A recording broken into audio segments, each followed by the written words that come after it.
హిందువులు మేల్కోవలసినటువంటి పరిస్థితి ఆసన్నమైంది. మనం దీని నుంచి మేల్కోకపోతే భవిష్యత్తులో మనల్ని ఎవడూ కాపాడలేడు. ఆ మధ్య జోగి రమేష్ పెద్ద హిందువునన్నట్లుగా దుర్గమ్మ వారిపైనే ప్రమాణం చేశాడు. కల్తీ మద్యం విషయంలో తన మీద కేసులు వస్తే అమ్మవారి సాక్షిగా నేనేమీ చేయలేదని చెప్పి గుడిలోకి వెళ్ళి మరీ ప్రమాణం చేశాడు. దాన్ని అందరూ నమ్మేశారు.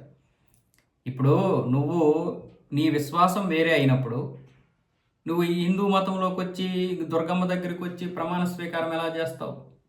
ఆ రోజు ఎవరికీ తెలియదు.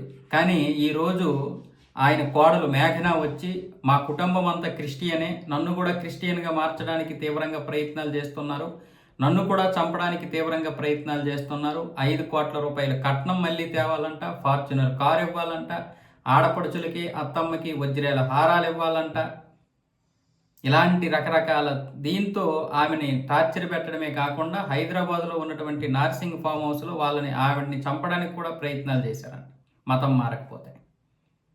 మరి అలాంటి ఆవిడ ఈరోజు బయటకు వచ్చి చెప్తుంటే ఇప్పుడు వీళ్ళు ఒక్కడో కూడా బయటకు వచ్చి మేము క్రిస్టియన్స్ కాదు, కావాలంటే మళ్ళీ ఇప్పుడు దుర్గమ్మ మీద ప్రమాణం చేస్తామని చెప్పాలి కదా. అగరవత్తులు వెలిగించి దీపం పెడితే శవాల వాసన వస్తాయి అనేవాళ్ళంట. మరి ఆ రోజు ఎందుకు నువ్వు దుర్గమ్మ మీద ప్రమాణం చేశావు? నీకు జగన్మోహన్ రెడ్డి పదవులు ఇస్తాడని చెప్పి మతం మారావో, డబ్బు వస్తుందని మతం మారావో, ఏ కారణంగానే మారితే నువ్వు వెళ్ళాల్సింది ఎక్కడికి? యేసు దగ్గరికి వెళ్ళాలి. యేసు దగ్గరికి వెళ్ళి ఒట్టు పెట్టుకోవాలి. దుర్గమ్మ దగ్గరికి నువ్వు ఎందుకు వచ్చావు? నీ విశ్వాసం వేరైనప్పుడు నువ్వు దుర్గమ్మ మీద ఎందుకు నువ్వు అలాగా ఒట్టు పెట్టవు? ఎవడైనా పెడతాడు. నువ్వు ప్రమాణ స్వీకారము దుర్గమ్మ మీదైనా పెడతావు, ఆంజనేయ స్వామి మీదైనా పెడతావు. ఎందుకంటే నువ్వు విశ్వాసం కాదు కదా, ఎందుకంటే నువ్వు స్వధర్మంలో లేవు కదా.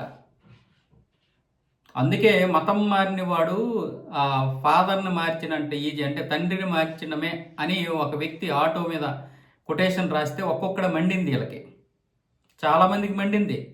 అతని మీద చాలా వరకు కేసులు పెట్టారు. దీనికే ఏమాత్రం దానికే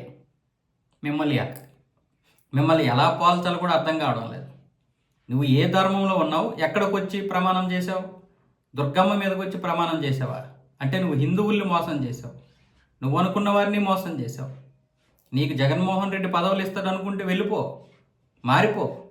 మీలాంటి వాళ్ళు ఉండడమే దరిద్రం. పాపం అమాయకురాలైనటువంటి ఆ కోడలికి కనీసం పోనీ సరే వీళ్ళు మారినటువంటి మతము చెప్పలేదు, వాళ్ళ అబ్బాయికి ఉన్నటువంటి ఆ రోగాల గురించి కూడా చెప్పలేదంట.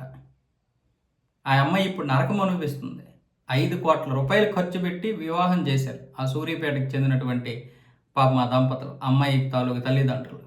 ఇప్పుడేం మరొక 5 కోట్ల రూపాయలు తేవాలని ఇచ్చేస్తే ఎక్కడి నుండి తెస్తారు వాళ్ళు? ఆ ఉన్న 5 కోట్ల రూపాయలు అక్కడవి ఇక్కడవి 1.5 కోట్లు అప్పు చేసుకొని వాళ్ళు సంపాదించిన మొత్తం ఒక మంచి వ్యక్తికి ఇస్తున్నాము, ఒక పెద్ద కుటుంబానికి ఇస్తున్నాము, ఒక రాజకీయ అండదండలు ఉన్నటువంటి వ్యక్తికి ఇస్తున్నామని వాళ్ళు పాపం సంబరపడిపోతే వీళ్ళు అదే రాజకీయాన్ని దృష్టిలో పెట్టుకొని ఈరోజు వాళ్ళను మోసం చేసి ఇంత దారుణమైనటువంటి స్థితికి తీసుకొచ్చారు అమ్మాయిని.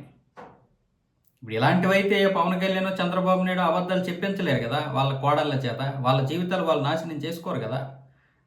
ఇప్పుడు జోగి రమేష్ దీనికి సమాధానం చెప్పాలి. దుర్గమ్మ మీద ఎందుకు ప్రమాణం చేశాడో సమాధానం చెప్పాల్సిందే.